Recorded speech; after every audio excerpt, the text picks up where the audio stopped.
for the Department of Defense, Central Intelligence Agency, National Security Agency, Office of Naval Intelligence, Defense Language Institute, and DARPA, and Interpol, and FBI.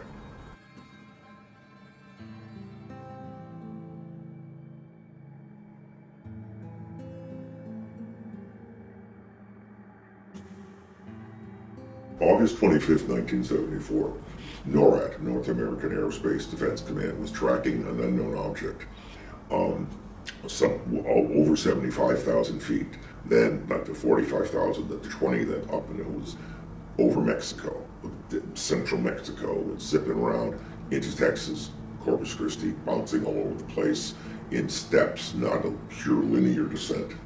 And it was not an air-breathing engine.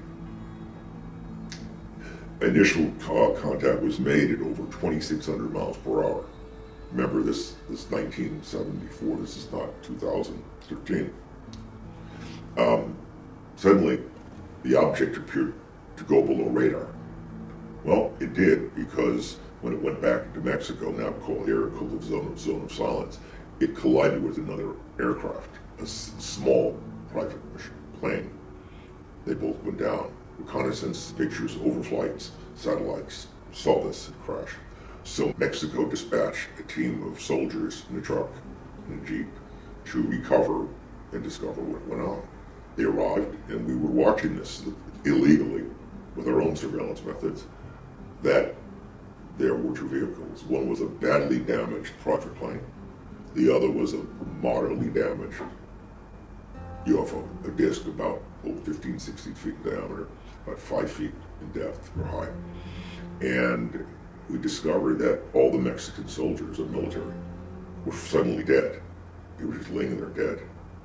And we asked Mexico for the right to enter their country with NBC suits, nuclear, biological, chemical suits, to avoid any pathogen contamination.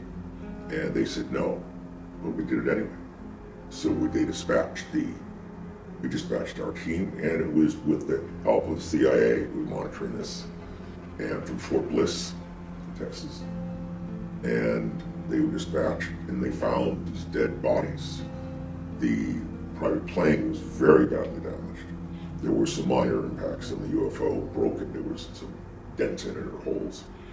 And they took all the bodies of the Mexican soldiers, and these, remember, all soldiers were wearing NBC suits, which are impervious to anything. What's NBC stand? Nuclear, biological, chemical.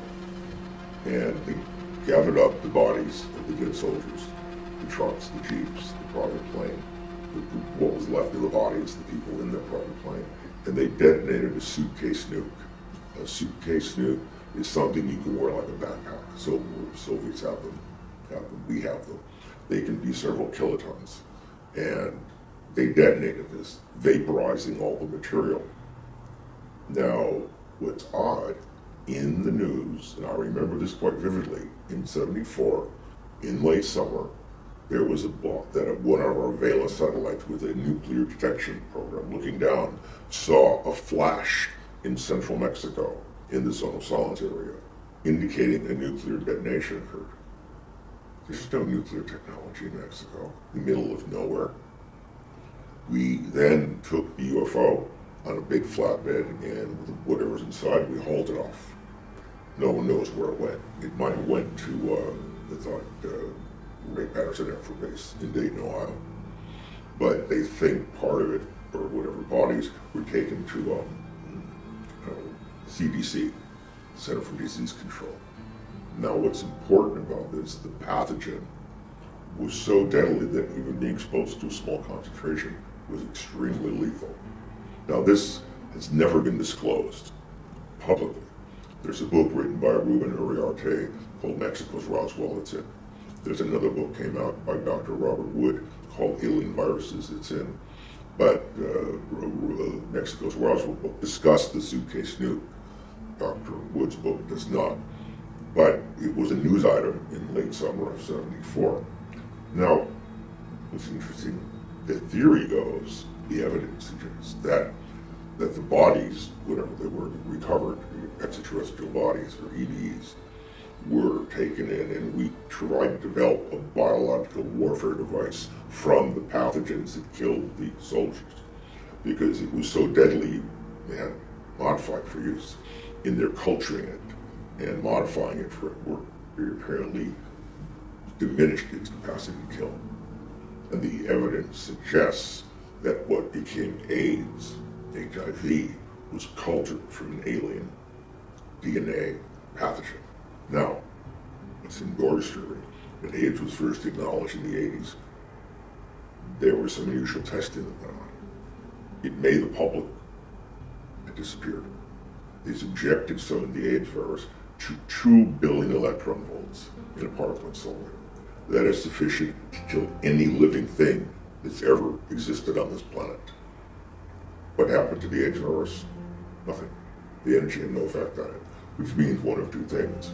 It was particularly developed and designed to be immune to ionizing radiation, which is almost impossible, or it wasn't created here, or both.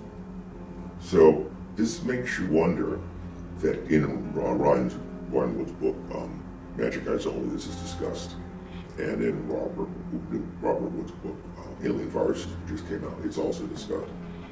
There's other suggestions, like you read about in Dr. Robert Wood's book, that number of strange viruses and epidemics from our own culture may have been the result of alien contamination. But if this was done purposefully for a biological warfare tool, that was illegal. We banned the use of biological warfare technology in 1969 to even conduct that research.